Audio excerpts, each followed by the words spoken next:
Halo teman-teman, kembali lagi di channel RC Explorer Indonesia. Dan kali ini aku bakal bahas nih salah satu kit yang bakal aku review, yaitu Range Rover Classic. Temanya Camel Trophy, dan ini yang 5 pintu, bukan yang 3 pintu. Karena beda ya, yang 5 pintu dengan yang 3 pintu itu ada perbedaan. Dan ini yang 5 pintu. Dan tentunya kit yang aku bakal review ini udah pasti low budget. Semuanya bisa bangun dengan budget yang sangat minimal. Langsung aja kita bahas.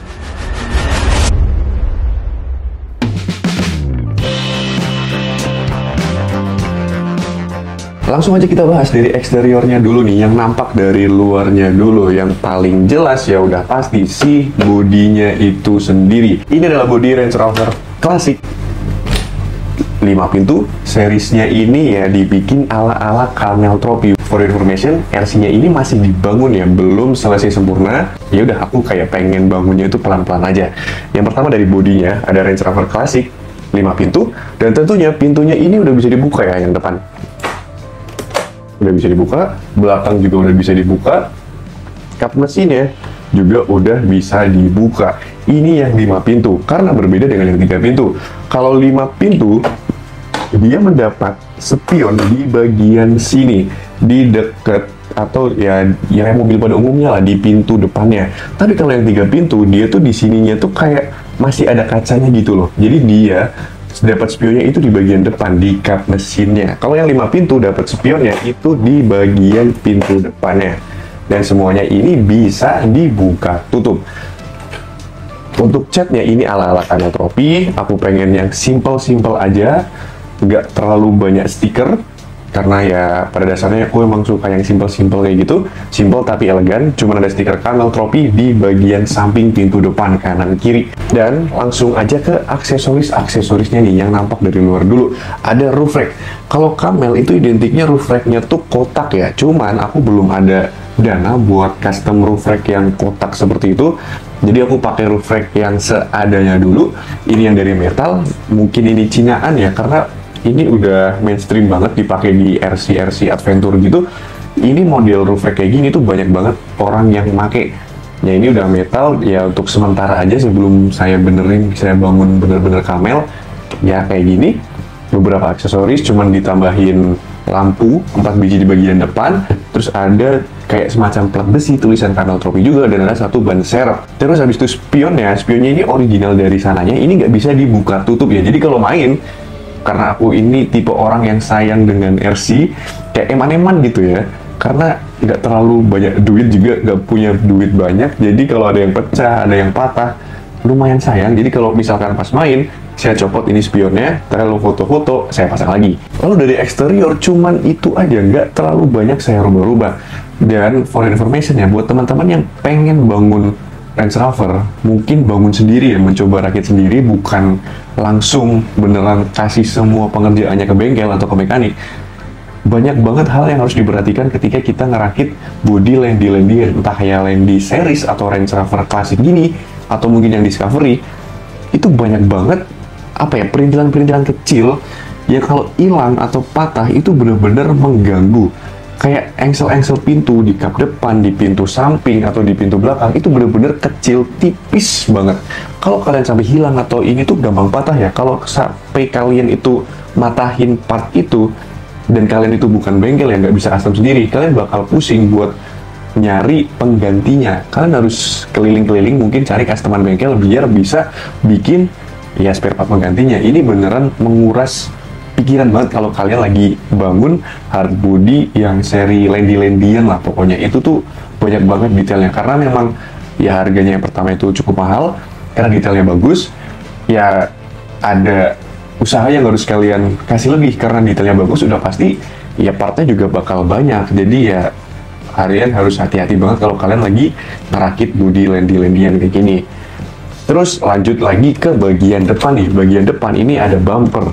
Bumpernya ini dari metal, kubikin ini dari Orion-nya ini bumpernya Discovery. Jadi kalau kalian Google bumper Range Rover itu keluar ya, untuk biasanya itu untuk yang Discovery modelnya kayak gini.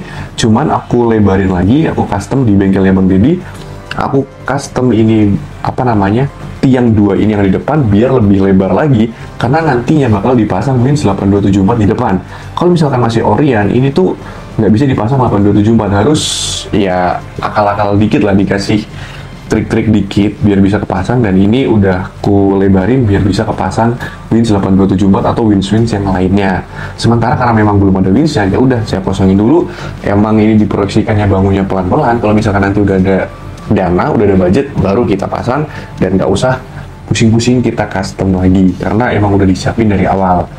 Dan untuk bumper depannya nih, bumper olinya itu cuman dicolok atau dibolongin dikit aja, cuman dikit aja, nggak banyak-banyak, cuman buat naruh bumper metalnya ini.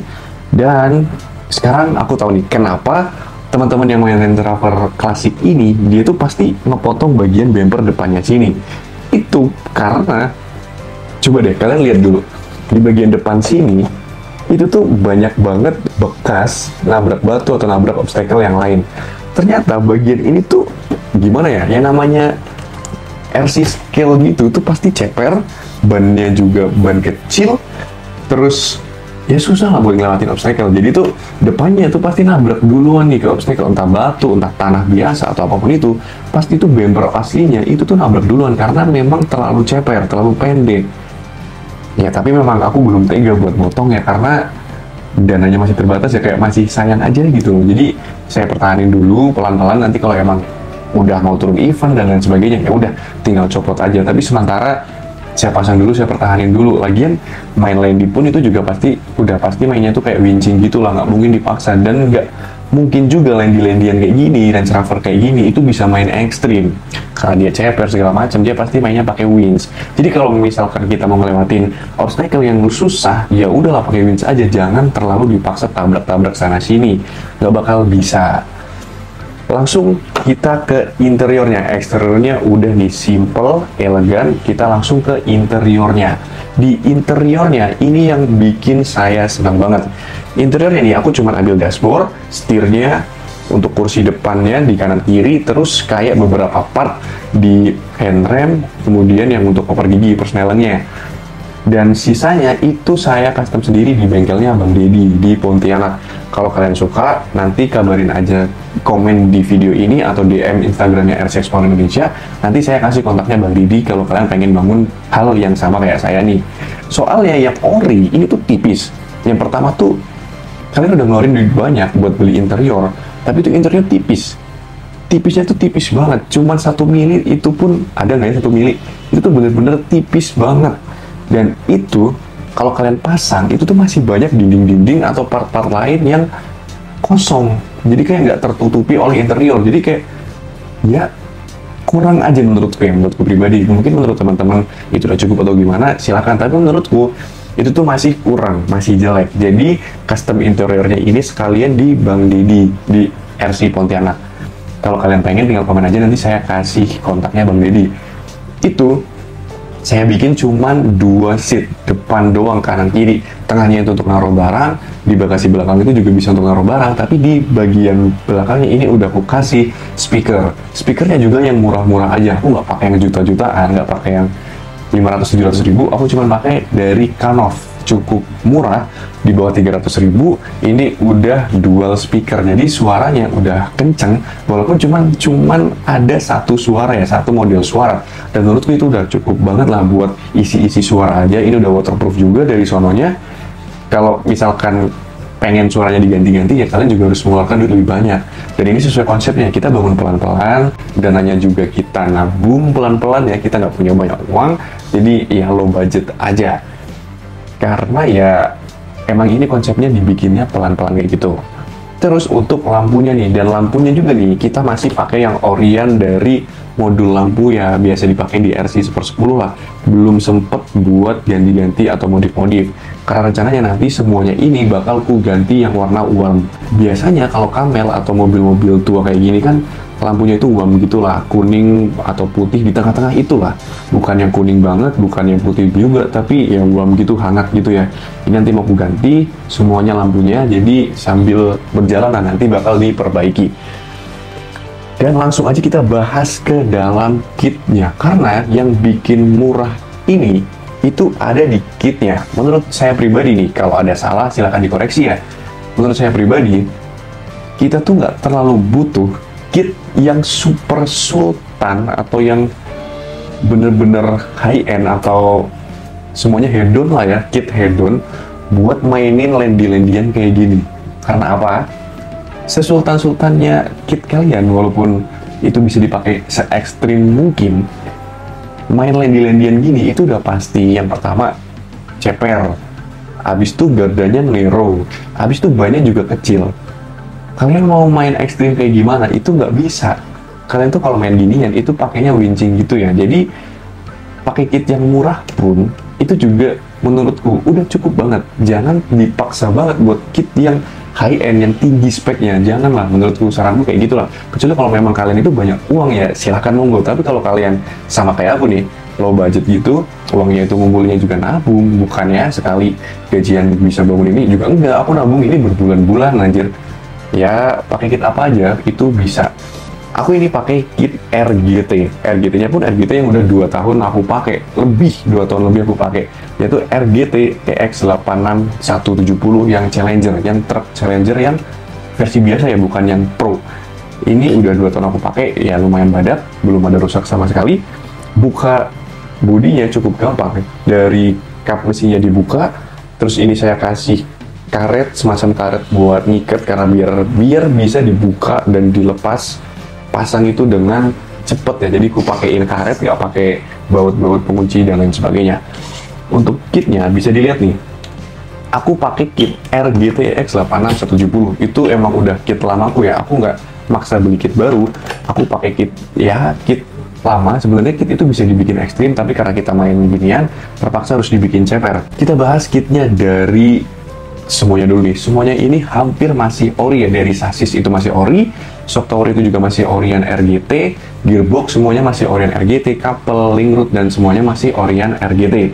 Untuk motornya nih aku pakai Fusion SE, dan ini udah Fusion SE ini udah aku pakai selama 2 tahun juga ya.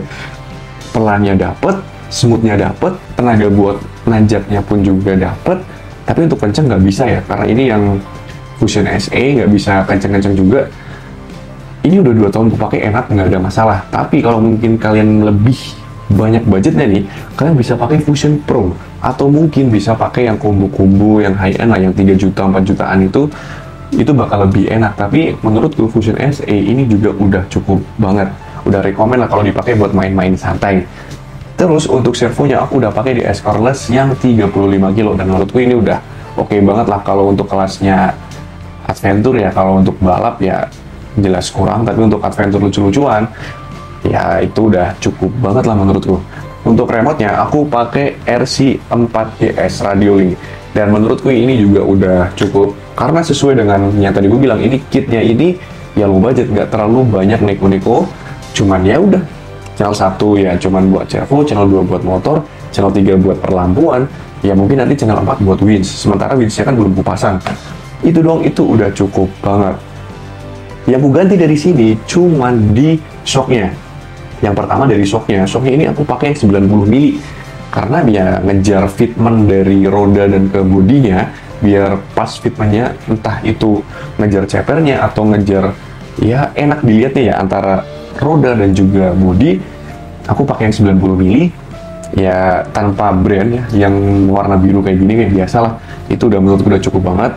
Dan iya, for information, body lendi-lendian gini, Range Rover gini, itu tuh semua body series Landy itu tuh berat banget.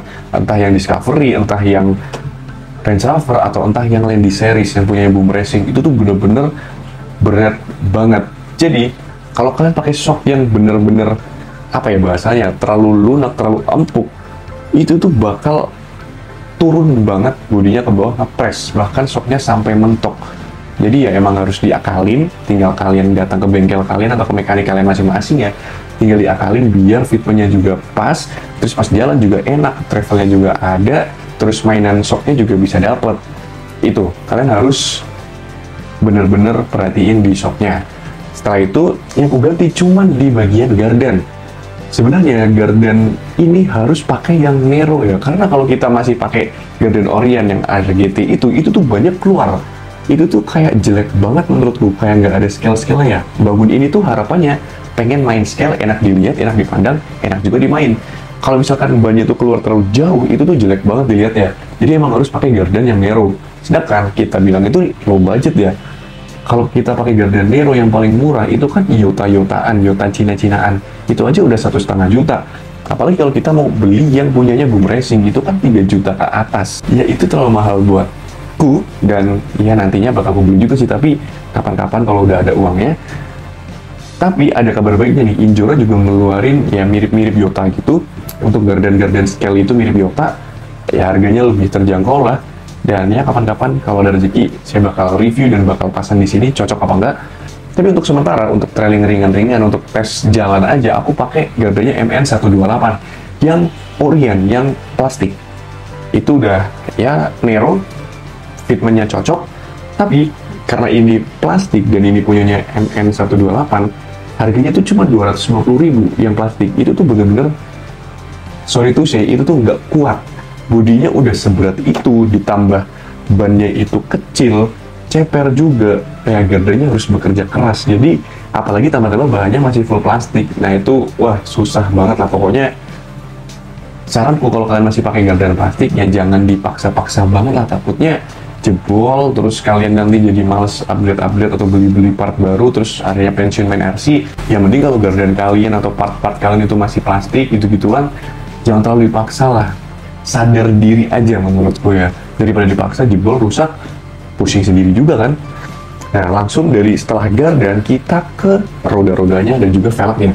Untuk velgnya ini tuh modelan emang model Range Rover gitu, bagus, pasangnya itu juga kayak gini, bagian kecilnya dulu dipasang kemudian dikunci baru bagian velgnya. Jadi kuncian velg ini nggak muncul di sini, ini juga tertutup oleh karet warna merah, jadi bagus banget, nggak terlalu kelihatan ada kunci-kuncian, jadi ya nggak terlalu kelihatan kalau ini tuh RC lah bahasanya kayak gitulah. Ini lumayan, ini bahannya juga metal, udah ya mirip-mirip scale lah. Langsung aja ke rodanya nih. Untuk rodanya ini ukurannya mungkin 98 ya, 98, dan ini harganya tuh di bawah 200.000. 4 piece ini di bawah 200.000. Aku pakai yang KW-KW lah, yang Cina-Cinaan dulu, karena ini untuk lucu-lucuan aja dulu, untuk tes-tes jalan aja dulu. Kalau event nanti baru aku pakai yang RC4WD atau yang merek lain lah, yang bermerek. Karena ban itu tuh ngaruh banget, serius. Bukan karena menang merek terus jadi mahal, bukan. Ban yang bagus itu ya memang mahal, emang kelihatan jelas bedanya gitu loh. Kalau kita pakai ban Proline terus dibandingin dengan ban-ban Cinaan yang non-brand, itu tuh jauh banget kualitasnya. Beneran boleh dipraktekin lah, kalian beli deh ban Proline terus kalian pakai sama ban Cinaan kayak gitu yang non-brand, bedanya pasti bakal kelihatan banget. Ya ini aku pakai yang ban Cinaan ya, 4 pieces ini di bawah 200.000 lah. Ini masih enak banget, kalau cuma buat lucu-lucuan ini udah cukup lah pokoknya. Kalau buat event ya ini baru ya nggak aku rekomendasiin lah, ini jelek labelnya lah intinya. Tapi untuk fitment dan trailing lucu-lucuan ini udah bagus banget. Terus setelah itu lanjut ke bagian instalasi dari perlampuannya. Ini benar-benar diinstal dengan rapi dan juga simple. Banyak kabel dijadiin satu modul, langsung outputnya ini cuman colok satu kabel doang ke channel 4. Jadi nggak perlu ribet-ribet colok-colok banyak kabel ke receivernya. Nanti ya pusing, pokoknya tuh diakalin aja, dibikin modul perlampuannya biar outputnya tuh cuma satu kabel yang masuk ke receivernya. Itu lebih simple.